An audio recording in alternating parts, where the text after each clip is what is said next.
लोकसभा चुनाव की महासमर 2024 की तैयारी में बीजेपी कांग्रेस के साथ सभी दल तैयारी में हैं। इसमें बीजेपी के प्रण और संकल्प की कहानी तो सबके सामने आ चुकी है। इसके अलावा बीजेपी के साथ एनडीए फॉर्मूला 400 पार फिर से तीसरी बार मोदी सरकार के नारे ने सभी को चौंका रखा है। तो वहीं इस फॉर्मूले में कांग्रेस और सहयोगी गठबंधन की तैयारी थोड़ी फीकी नजर आ रही है। हालांकि कांग्रेस को युवा राजकुमार की भारत जोड़ो न्याय यात्रा का भरोसा है, तो वहीं सीट शेयरिंग को लेकर भी मंथन जारी है। लेकिन कांग्रेस के चुनावी योद्धाओं की लिस्ट और ट्विस्ट कब सामने आएगा, इसका सभी को इंतजार है। लोकसभा चुनाव इंडिया की क्या है तैयारी? 10 मार्च को इंडिया की महासभा, गठबंधन के सभी दल और शीर्ष नेता आमंत्रित। मुंबई में भारत जोड़ो न्याय यात्रा का है समापन। गठबंधन की महारैली, ममता को भी बुलाएंगे। महाराष्ट्र में राहुल गांधी की भारत जोड़ो न्याय यात्रा का समापन होना है और इसे देखते हुए मुंबई में होने वाली सभा को इंडिया गठबंधन की महारैली के रूप में बदलने की तैयारी की जा रही है। 10 मार्च को होने वाली सभा में गठबंधन के सभी दलों के शीर्ष नेताओं को आमंत्रित भी किया जा रहा है। कहा जा रहा है कि विपक्षी दलों का गठबंधन इंडिया बनने के 8 महीने बाद ये पहली संयुक्त रैली होगी। सूत्रों की माने तो इस रैली में तृणमूल प्रमुख ममता बनर्जी समेत गठबंधन के शीर्ष नेताओं को बुलाया जाएगा। 10 मार्च से पहले सभी राज्यों में इंडिया गठबंधन के सहयोगियों से सीटों का बंटवारा हो चुका होगा। कहा जा रहा है कि इंडिया गठबंधन इस हिस्से में संयुक्त रैलियों के माध्यम से ये संदेश देना चाहता है कि इस बार लड़ाई में कांग्रेस अकेली नहीं है।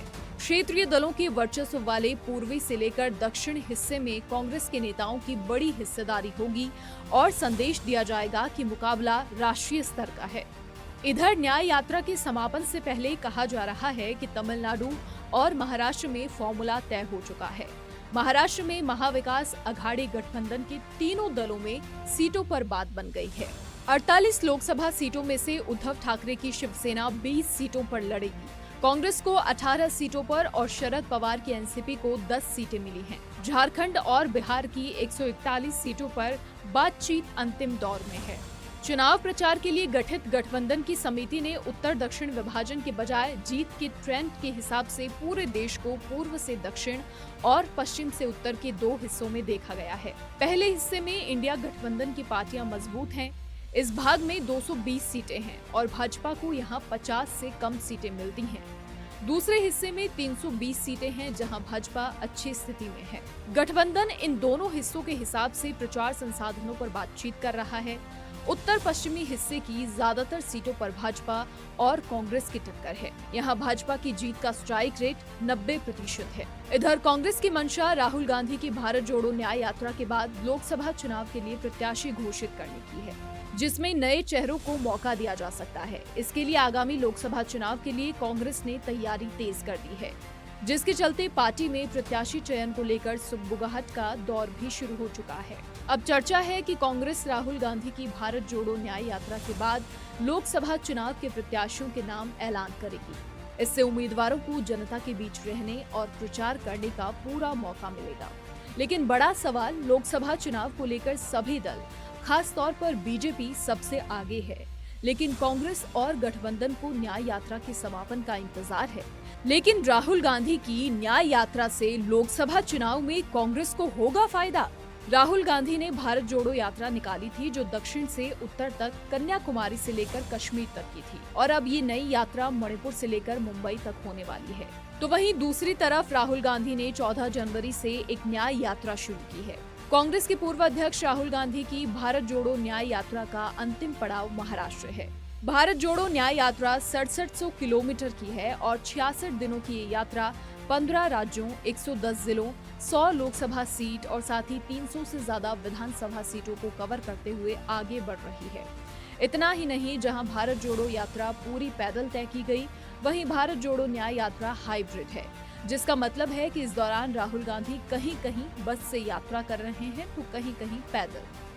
ऐसा मानना है कि राहुल गांधी की पहली यात्रा से जनता के बीच उनकी छवि बेहतर हुई है और भारत जोड़ो यात्रा के कारण राहुल का राजनीतिक कद भी बढ़ा है।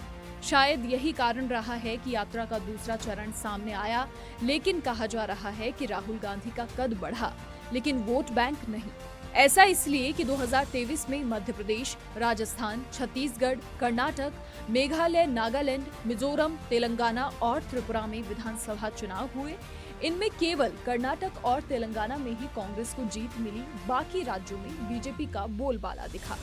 अब ये तो हो गई विधानसभा चुनाव वाले राज्यों की बात। अब उन राज्यों की बात करते हैं जहां से भारत जोड़ो यात्रा निकली। तो वहीं भारत जोड़ो यात्रा कर्नाटक, तेलंगाना, मध्य प्रदेश, राजस्थान इन सब से होकर गुजरी थी। राजस्थान और मध्य प्रदेश में तो राहुल गांधी ने 10 से ज्यादा दिन बिताए। उसके बाद भी कांग्रेस को इन दोनों राज्यों में हार मिली। राजस्थान में कांग्रेस 70 सीट और मध्य प्रदेश में पार्टी 66 सीटों पर सिमट कर रह गई। हालांकि इन राज्यों में कांग्रेस की हार के कई और बड़े फैक्टर्स भी थे, जैसे पार्टी में अंतरिम विवाद, एंटी इनकम्बेंसी आदि। लेकिन ये जरूर कहा जा सकता है कि राहुल गांधी ने कोशिश जरूर की कि वो ग्राउंड जीरो पर लोगों से जुड़ पाएं और लोग उनसे जुड़े भी, लेकिन वो जुड़ाव वोट काउंट में नहीं बदल पाया। राहुल गांधी की ये यात्रा ऐसे समय में हो रही है जब विपक्ष के सामने सबसे बड़ी चुनौती यही है कि भारतीय जनता पार्टी को कैसे लगातार तीसरे आम चुनाव को जीतने से रोका जाए। चुनाव से पहले हुए तमाम सर्वे इसी तरफ इशारा कर रहे हैं कि इस बार के चुनाव से पहले भी प्रधानमंत्री नरेंद्र मोदी सबसे लोकप्रिय नेता हैं। एक तरफ जहां भारतीय जनता पार्टी ने रामलला की प्राण प्रतिष्ठा का राम बाण चलाकर हर वोटर और राम भक्तों को उत्साहित किया, तो दूसरी ओर कांग्रेस पार्टी में सब ठीक नहीं है, क्योंकि बीजेपी के कुनबा बढ़ाओ अभियान का मकसद हाथ के नेताओं का साथ कमल के साथ जोड़ रहा है। बीजेपी के इस ऑफर में कई कांग्रेस नेता भी भागे भागे जा रहे हैं और कांग्रेस को तोड़ने में कोई कसर नहीं छोड़ रहे। ब्यूरो रिपोर्ट, सच बेधड़क। बीजेपी की महासूची और कांग्रेस कितनी तैयार है, इसमें इतना ही। मुझे दीजिए इजाजत, नमस्कार।